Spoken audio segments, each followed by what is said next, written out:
All right. All right. I'm out here in nature, beautiful nature, away from the thought forms of mankind. Feels good. I'm glad places like this still exist. I'm glad that, there's still some consideration from society to maintain parks. Because once, we're out here in the woods, there's like this notable absence of this disconnected mind of humanity. Like when I'm in town, everything has this, you can feel the thoughts that are, that create this environment. You can feel the predominant sort of forces that rule, you know that sort of rule in those places. And you can sort of feel that this territory has been claimed by these people who don't really, who aren't connected. They're not connected to themselves. uh they live very marginal lives, marginally in touch with the greater self, that is, you know that we're born into, and that is available to us. Humans nowadays are just so far away from a natural state of being. It just creates so much stress in the environment, and it goes largely unnoticed, by people as they go through their lives, because everyone's sort of like thinking about, oh, they're thinking about like their own goals, their own sort of ego goals, that they've been sort of trained to have from an early age.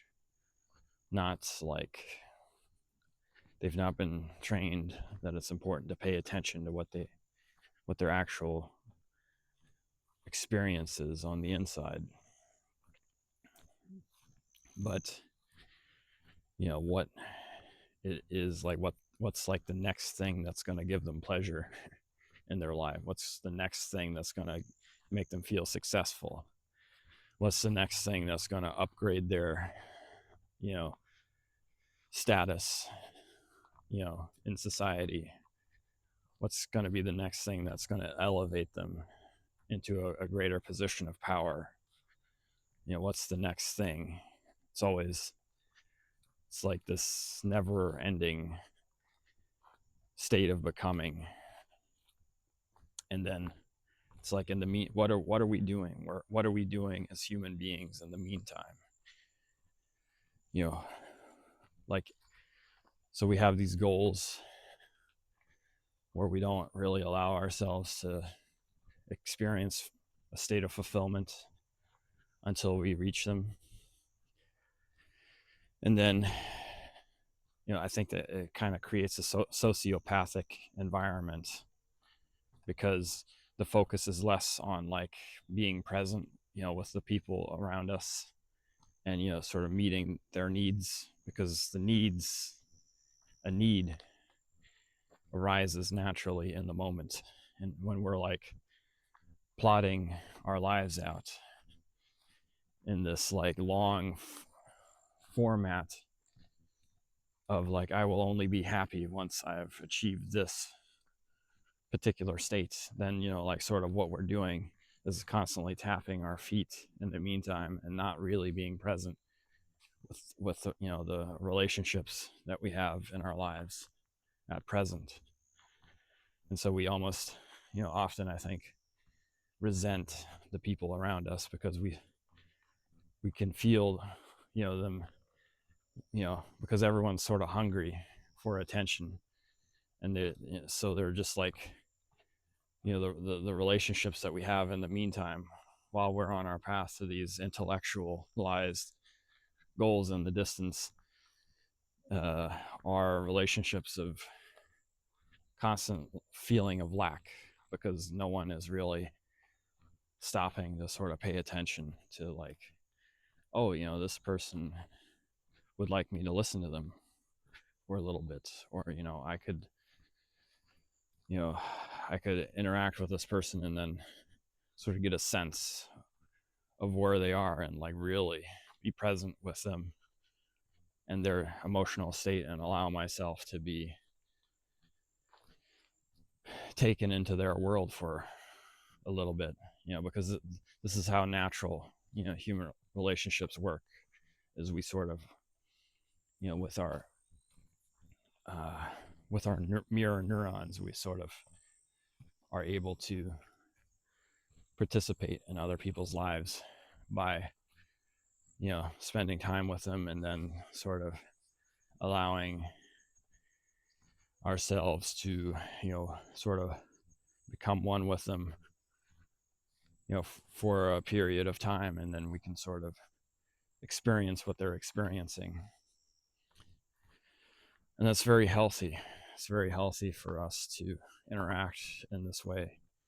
It's far more meaningful, but it's also, it's not encouraged. It's not taught. It's not, it's not, I don't see it anywhere. Just being present with each other, being authentic, being sincerely listening with sincere patience. This is not something that I see in human beings as it is. It's like, because everyone's sort of like, the way people behave in the current world is everyone is thinking about the image that they want to present, and the reason this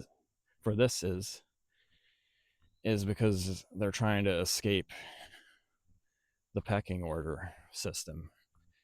So, what do people do? They don't show you who they really are, because you know they try to show this image of themselves to you, which will make them higher on the pecking order, or at least in a position where they cannot be picked on by you. So people, this creates sort of this narcissistic world of people who are always trying to sort of like behave in a way that is performative. It's performative because they want to project an image of somebody who's has a status that can't be fucked with, essentially. So the interactions tend to be very shallow, because it's not like you're really seeing the person for who they really are. You're just seeing like, oh, this is like their like character that they've been playing for so long, they forgot that it's a character. They forgot that there's like this child that lives inside of them that has never really been brought to the surface or raised into an adult. So we live in a society of these children who've been put into a state of dormancy. So it's kind of sickening to be around, and that's why sometimes more enjoyable to walk around in nature than to be anywhere near the civilized world, as it were. It's like, it takes a tremendous amount of patience for an emotionally intelligent person to sort of allow all the falsehoods that take place during the span of a an ordinary conversation. All this artifice, all this subterfuge that people do in their normal forms of behavior, because it's like someone who's emotionally intelligent, we're just like waiting for them to be real. And then, in order to achieve that, we have to be very patient, because the child is sort of like constantly weighing, okay, am I safe now? Am I still safe? Am I still safe? And it's like you have to wait. And sometimes, in some cases it just doesn't happen, because people are they're too convinced of the value of their maladaptive survival strategy. And those kind of people, I avoid. And you can kind of tell pretty quickly usually, who's going to be an endless energy vampire, who's never going to really be real with you, because they're going to have like this very powerful false confidence that they present with, this sort of like unshakable, creepy, narcissistic sort of you can feel like this, it's just like this friendliness that is superimposed on this like sort of almost imperceptibly small remnant of humanity that remains within them. So you can sort of feel this vacuum on top, and then on top of that is like this superficial smile. And you can feel this because there's like there's a dissonant information being presented to you, because on the surface they're like, oh, I'm so happy, but then like everything, what comes out of their mouth, well, they're either going to be like they're going to be like superficially flattering to you. They're going to like try to give you some kind of like praise, but underneath it you can feel like this contempt, this like, and then it'll, as you get to know them, then it's gonna like the friendliness is all gonna sort of begin to drop, because they're now, it's like, now I've captured this person, now I'm going to treat them like shit. And if you're pretty emotionally intelligent, and you've been exposed to people like this, and you've sort of survived people like this, and you can sort of begin to spot them very quickly. And then you don't have to really bother getting into a relationship with them, because you can just say, sort of delete them as people who you need to have any sort of emotional attachment to, or because they don't really care, they don't care about their behavior or their impact. And whatever tiny part of them does, that is, you got to be a really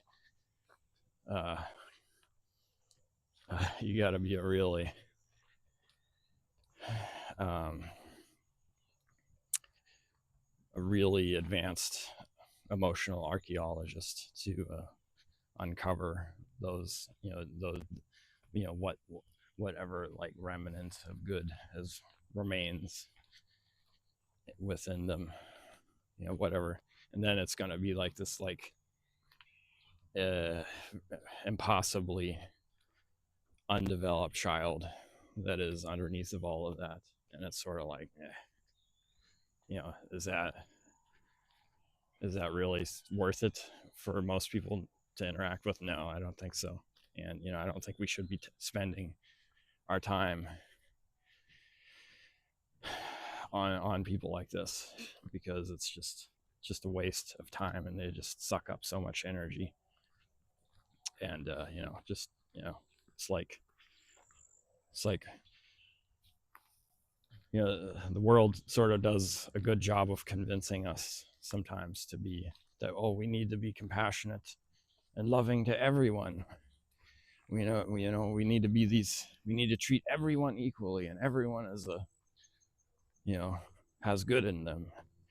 And what that sort of attitude fails to reckon with is that when we get into these abusive relationships with narcissists who use up all our time, the net effect is everyone suffers, because the people who really need your attention, you know they're not going to like be as persistent at getting your attention the way a narcissist would. So like all these people who need our help don't get the help because our time is being spent on a narcissist. And usually what we are able to achieve with narcissists is very little. So my personal opinion is just let the narcissists leave them to their own devices. If whatever happens to them is essentially on them, in my opinion.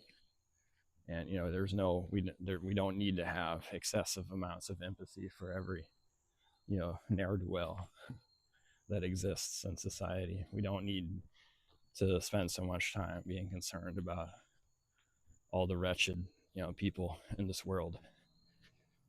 We need to be present for people who are ready to be loving, reciprocal human beings. We need to encourage that and nourish that. We need to learn how to recognize who that is and what that looks like.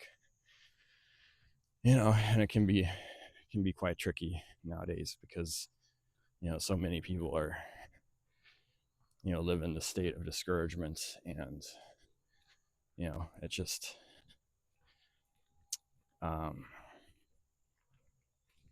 it's like we sort of have to learn how to identify the positives within ourselves before we can really engage with the world and know, okay, this is true about myself.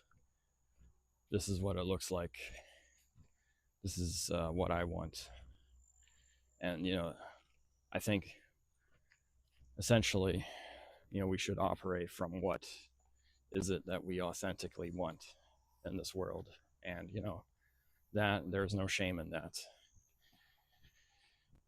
Actually, what happens when people who are decent human beings begin to pay attention to what they want is they become more compassionate, they become more creative, they gain greater energy, they gain greater facility, because like this world has done a good job of convincing us, oh, if you just do what you want, then you're going to be this narcissist. But who created this concept?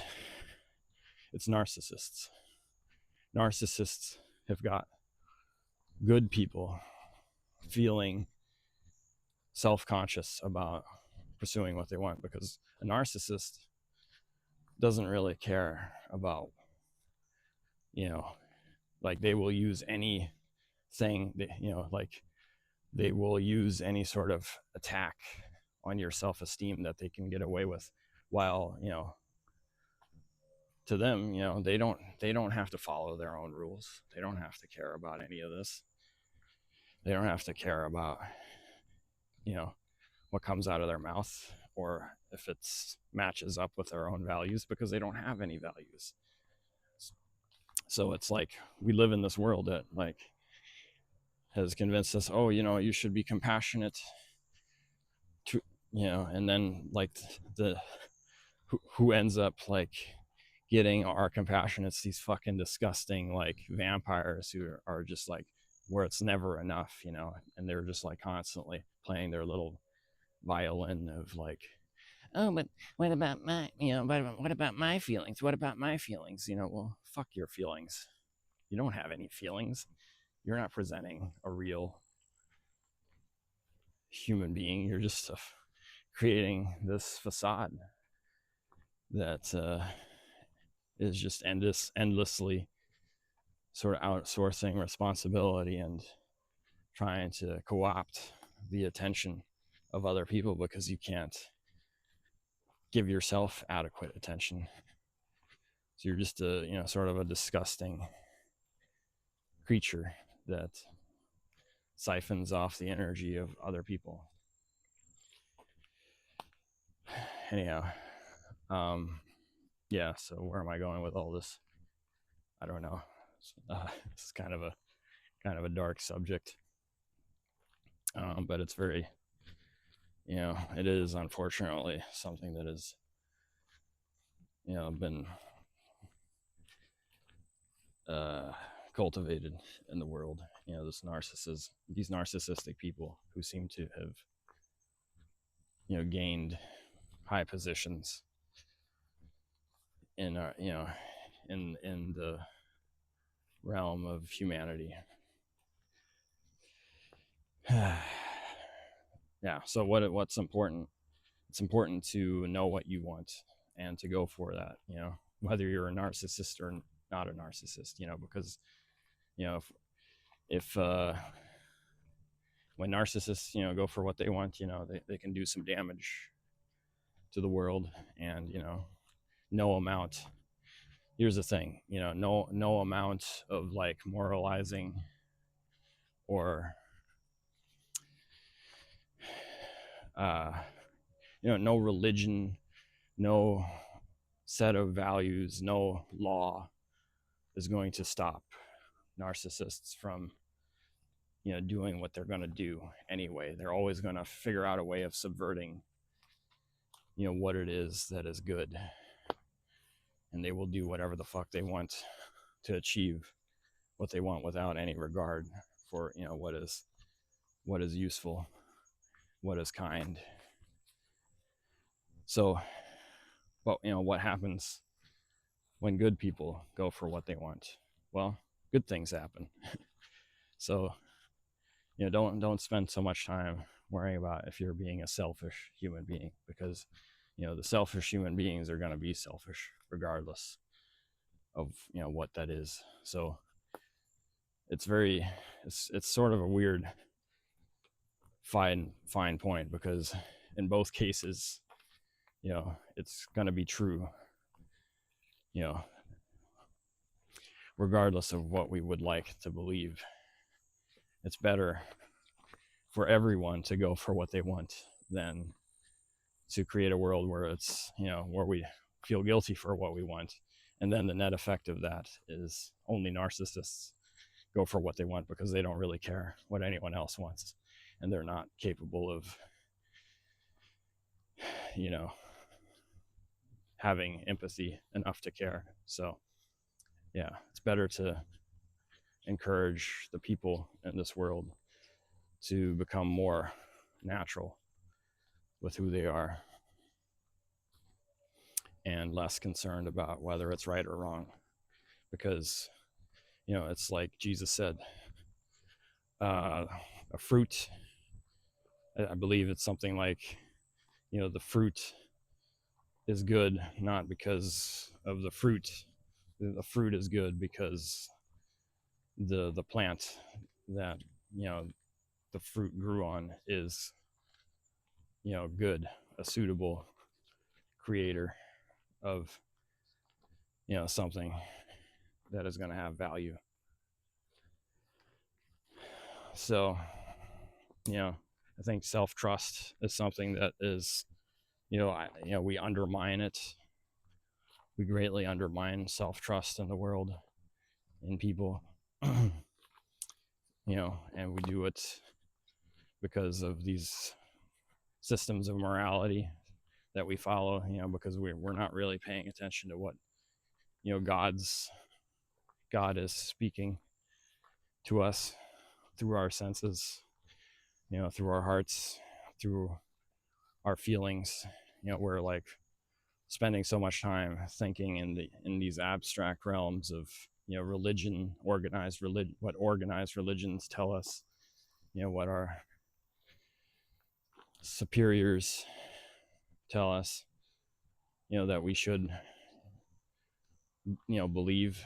But again, it's not a matter of something that can be written down in a book.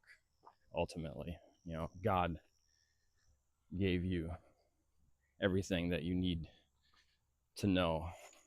Everything that you need is already inside of you, essentially. You're not born a creature of lack. You're a creature of abundance. And within your body is essentially the perfect plan. And if you learn how to become in harmony with your own nature, then you become you become a person who is able to have fulfillment at every moment in life, because every moment is an opportunity to fulfill the desires of nature, the true desires of God, to fulfill God's plan. So, pay attention to that. Pay attention to what feels right. And then, it's sort of a tricky thing to, because I'm these are only words that convey a certain message, and the right people are going to understand that message, and the wrong people are going to take that message and then do things that are actually counter to what is being said inside of them, because they're looking for justifications for intellectualized wrong actions, because they can't really seem to connect internally, because they're afraid of what they feel inside, and so they don't realize how their thoughts are out of alignment with their feelings. And because they haven't really learned to make that distinction between thought and feeling, they're following a compass that is fundamentally broken. So it's like, do I personally have the power to change that? Well, I think in some small way I do, simply by talking about it and speaking to those in the world, and creating a greater sense of confidence in the people who really do understand that goodness comes from, it comes from inside. It does not come, God's law is within us.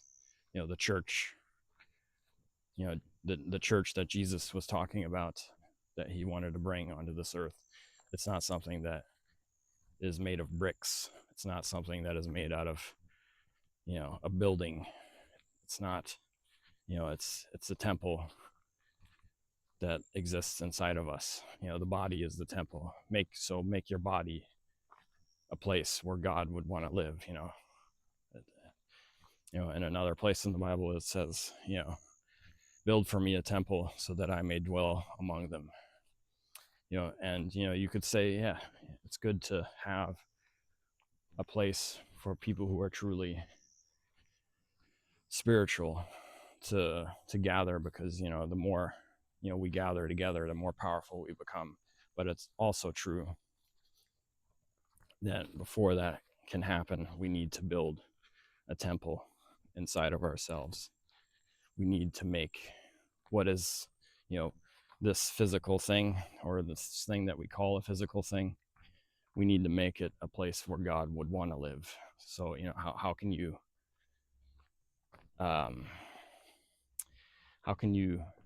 have a relationship with God if God is would be too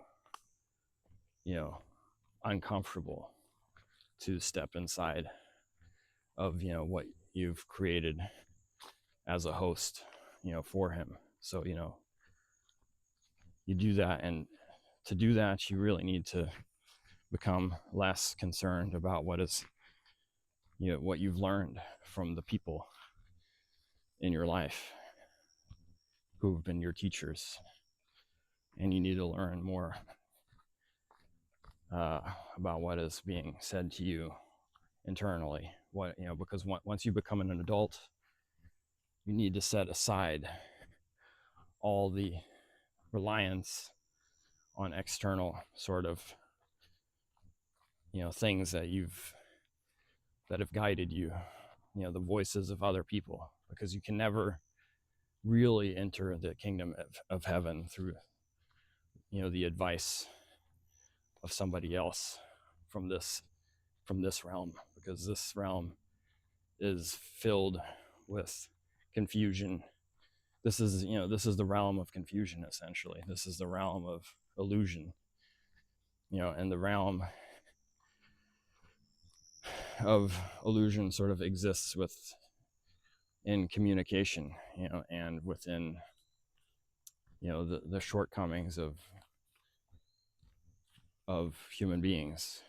And so what we need to do is separate ourselves, emotion, we need to uncouple our mind from this, host of knowledge that we've acquired, this, this world in which we live that is purely intellectual, purely systematic. It's like purely based on words from, other people, essentially. And people are not God. Well, God is God. So you need to listen to God. You need to listen to God and not people, essentially. It's not that you shouldn't, listen to people in terms of like, giving them adequate attention and being a kind and loving person. No, you need to not take their words as something that is, something that you should live by. It's something that you should be respectful of and responsive to, but it's not God's law. God's law does not exist within other people and within their words. God's law exists within you, and you need to create a vessel, a temple inside of yourself that God would want to live in, so that he can become more clear, that his voice can speak more clearly to you. And, it's like when all you've done is listen to the voices of mankind that pull you in all these different directions, because, for example, how do you know that you are a participant in the correct religion? Well, I will tell you how you know. Are you participating in any of the, groups and organizations that exist currently? Well, then you know that you're not in the right place, because all of these people who've been arguing with each other for centuries, they're all wrong. Every single one of them is wrong. None of them can bring you closer to God. It's nice. It's not like completely wrong that people gather together and they do some ceremonies and they, speak a little bit of truth here and there, but within all of that, it's just so much wrong, because what is listening to the wrong? Like, let's say, even if someone is correct 75% of the time, but they're wrong 25% of the time, well, they're a little bit of wrong is still completely wrong. It's still going to lead you into hell, essentially, because, in heaven, there's an angel outside of the gates. And what does that angel do? He cuts everything off that doesn't belong in heaven. So you need to, don't cut yourself off from your relationships. Just stop taking everything people say so seriously, because what you need to be taking serious is what is springing from you naturally. And, at first, you're going to be sort of caught in between your mind and your body, and you're not going to really know what is what. So, and there's various ways of, becoming more in alignment with that. And, what is it, you might be asking yourself the question, well, what does he mean by pay attention to, what's inside?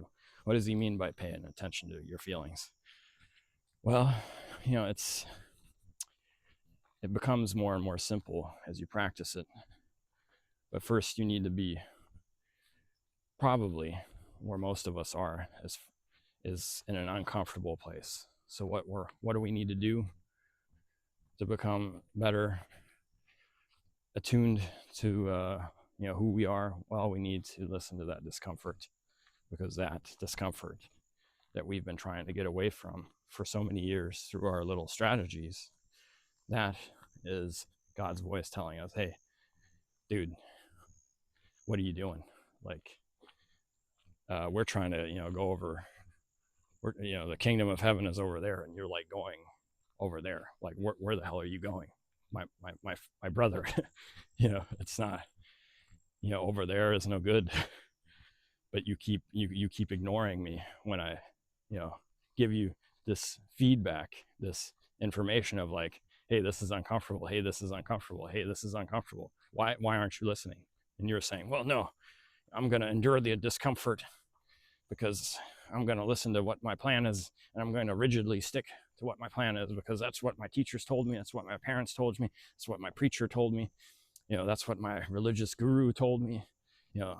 So I'm going to keep going in that way because I don't trust, essentially, what is it that you don't trust? Well, you don't trust yourself.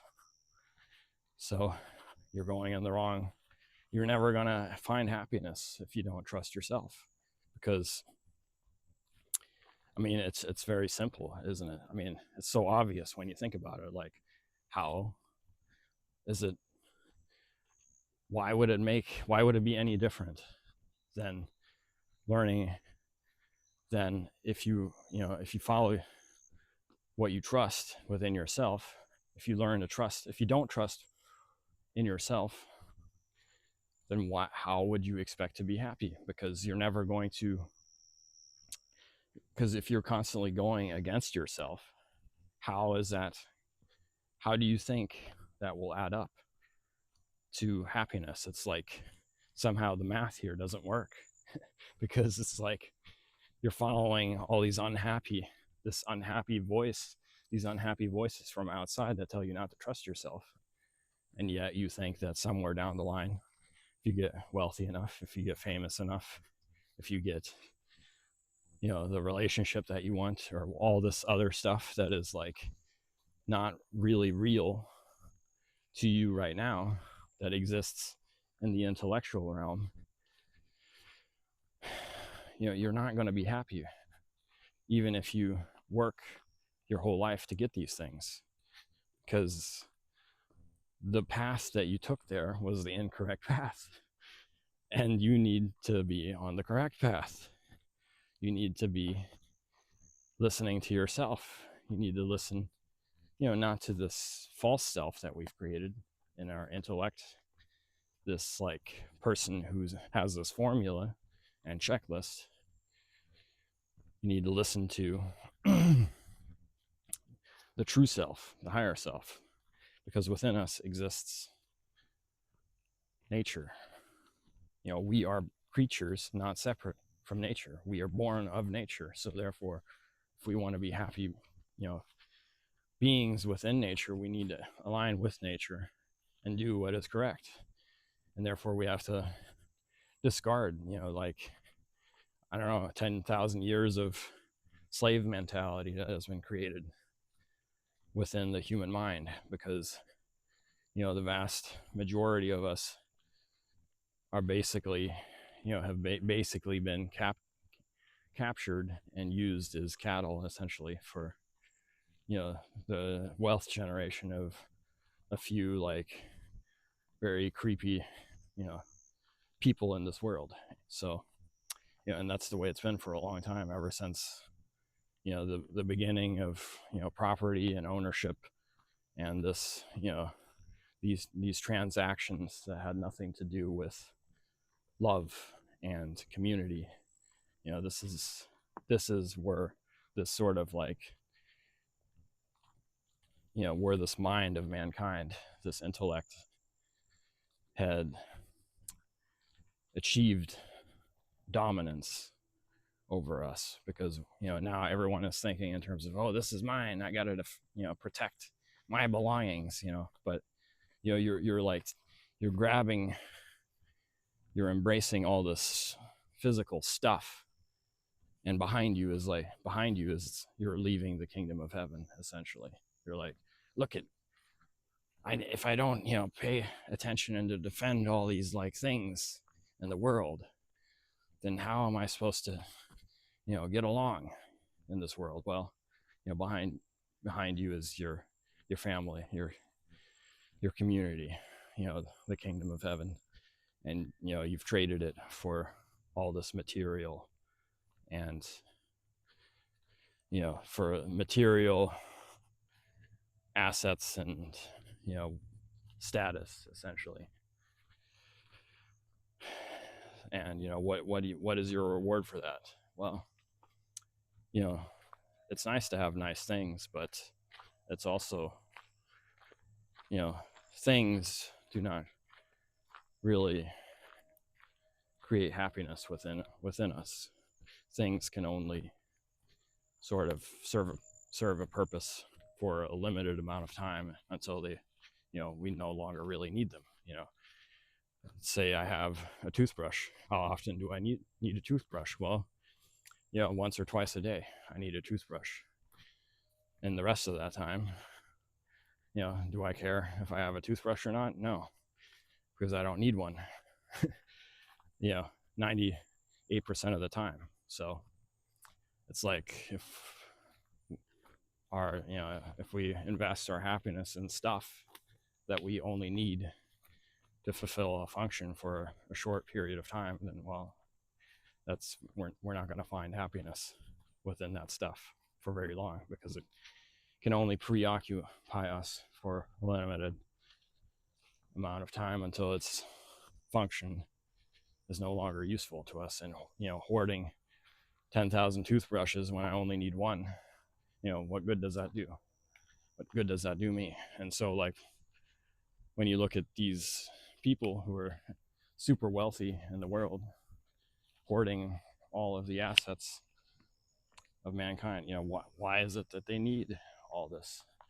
Well, apparently they need it for the ego, but the rest of like most of their wealth is just, is like, it might as well be they might as well be proud owners of 10 million toothbrushes that they will never use, essentially. So anyhow, that's my little strange analogy there for what it is essentially that this world is generated in terms of wealth accumulation, and how this fallacy of the material satisfaction that people think that they're going to gain by acquiring more and more and more garbage, essentially, that they don't need, while sort of leaving everything that is useful, like human relationships, love, all these things that are intangible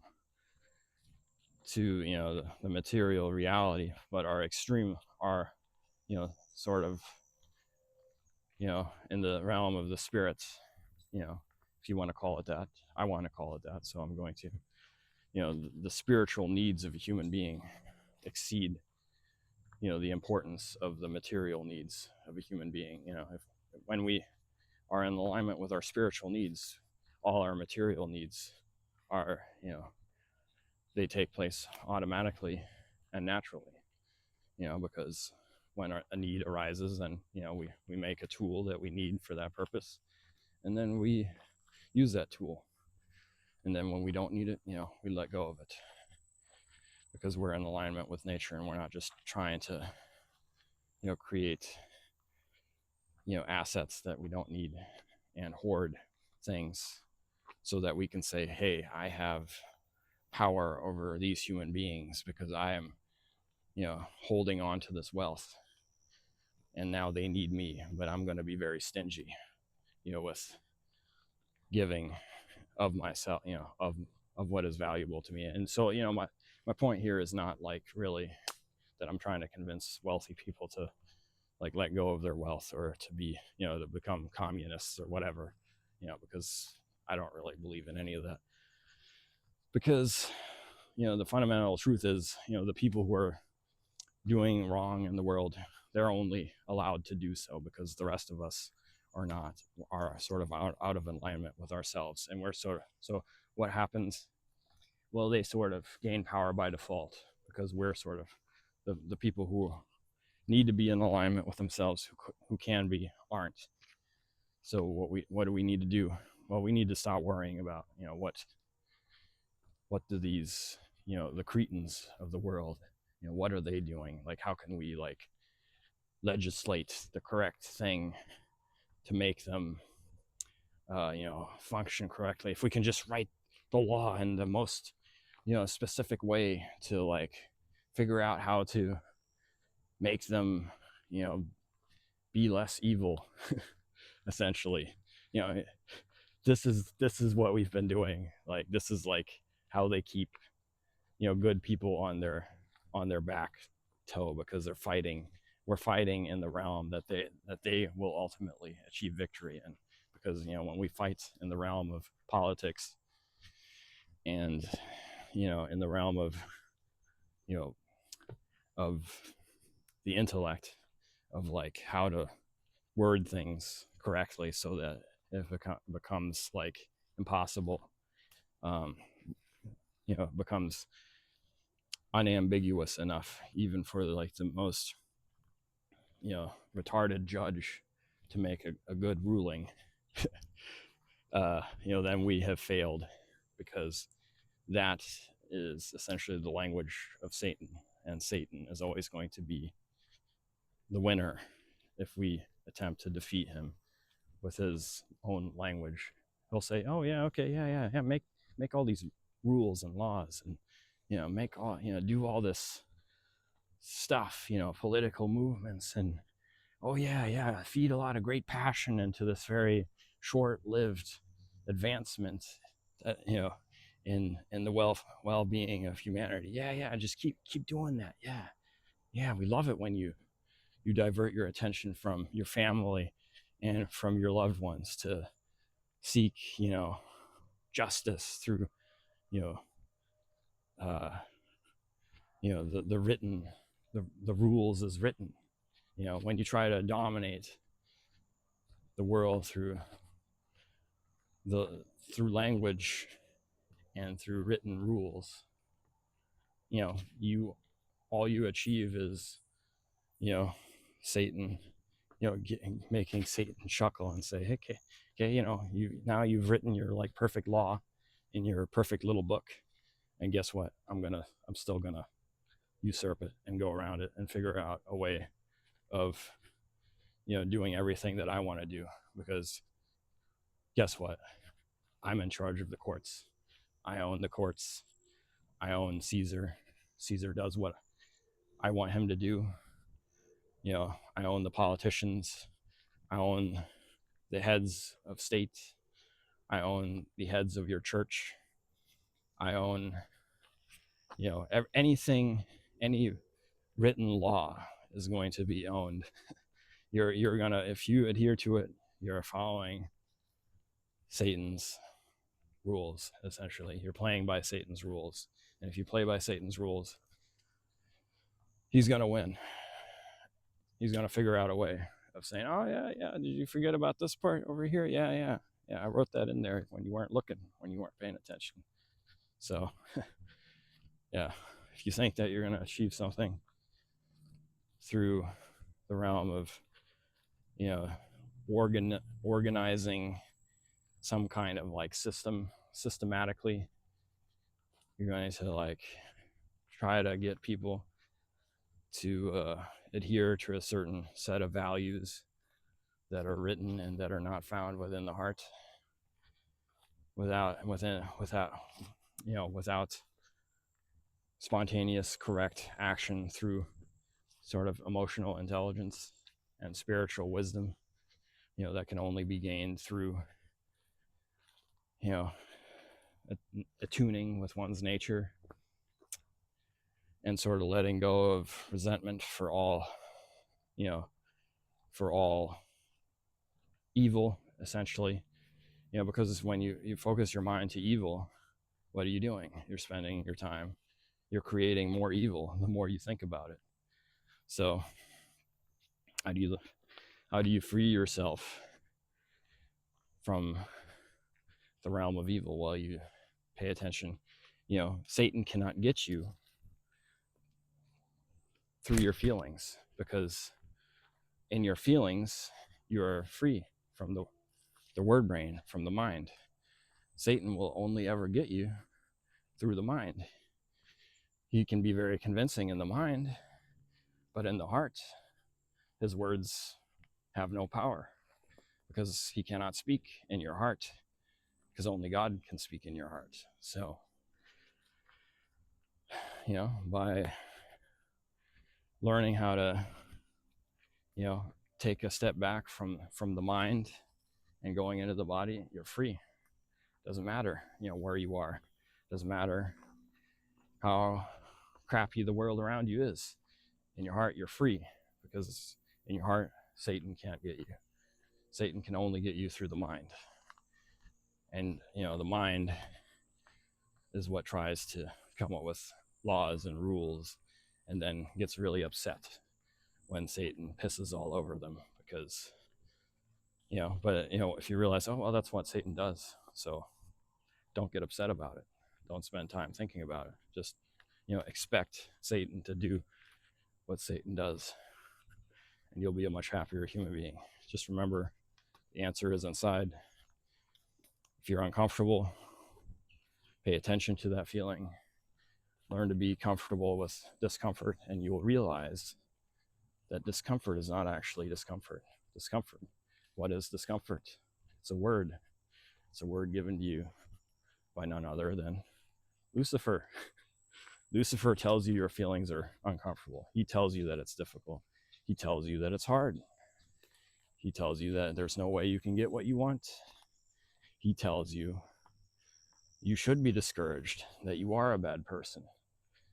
That the only way to get along in this world is by following the rules of mankind, and we need to choose the lesser of two evils, and we need to compromise our sometimes we need to compromise. No, fuck all that shit. Let go of all words.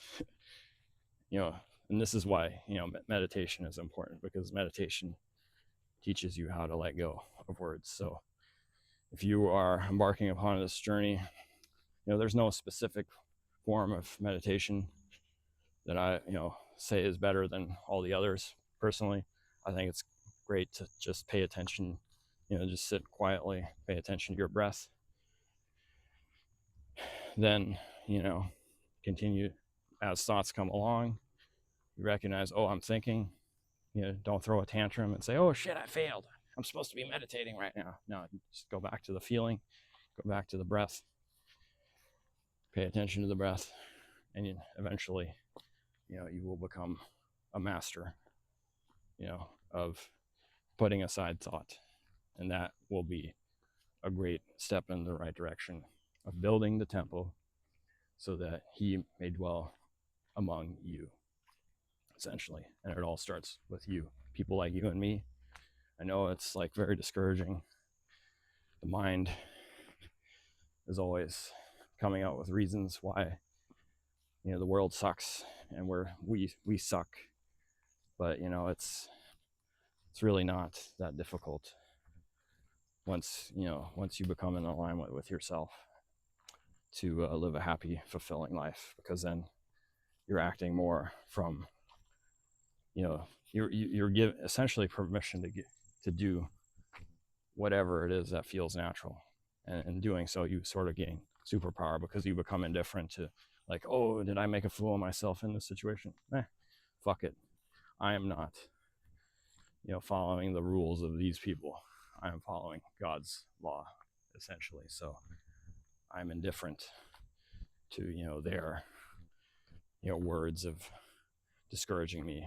So you can become like Noah and build your ark and put all your beautiful animals, all the things that you want to keep in this world.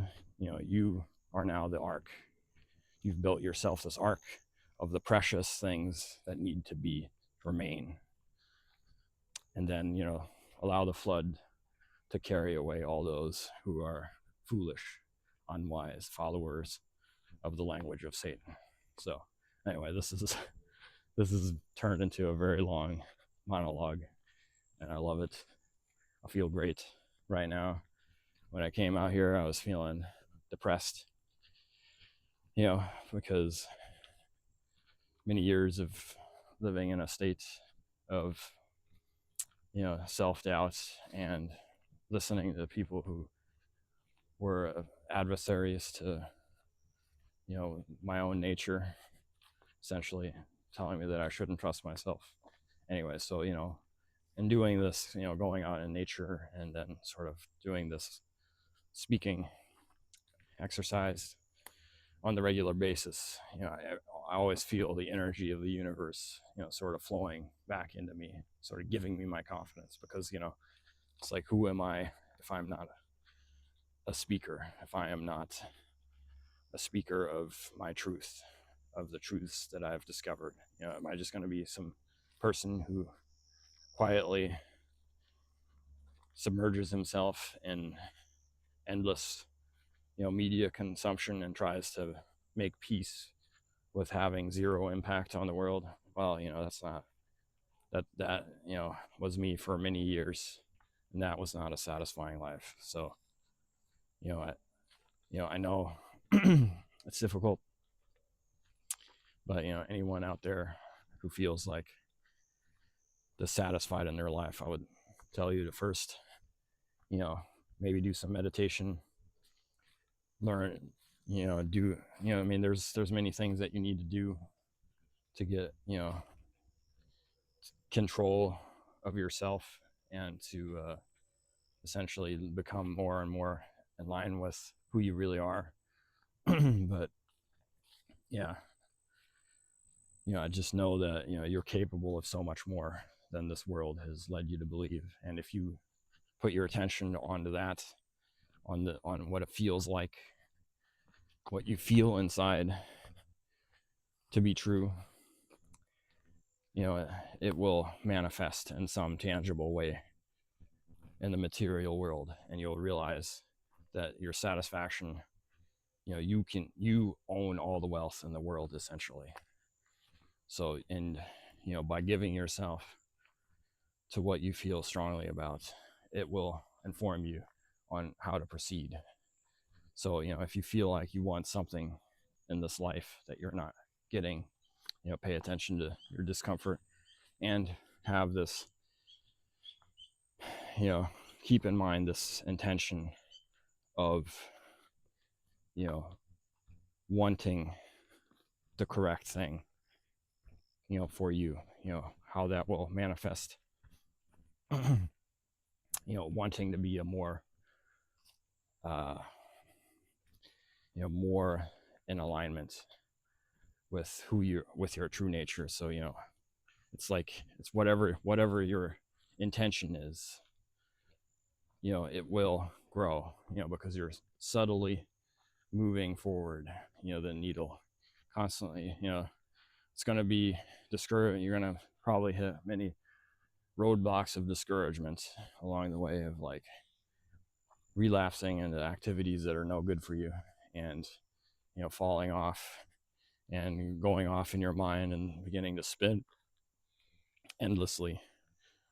But as long as your intention is to heal yourself and to become a powerful being in this world for good, then any step that you make in that direction is a major success. So, just keep that intention, and eventually that, it will inform you on how to proceed. And, every day, do small things to get you closer to that. There's, I could go into a long list of things that I do, but, to improve my life. But, I don't think that is going to be as useful right now. Maybe I'll go into that in subsequent videos. But I think I'll leave it here for now. Love you guys. Stay true to yourselves, and enjoy yourselves. And in the end, remember, it's not that big of a deal. Life is not that big of a deal.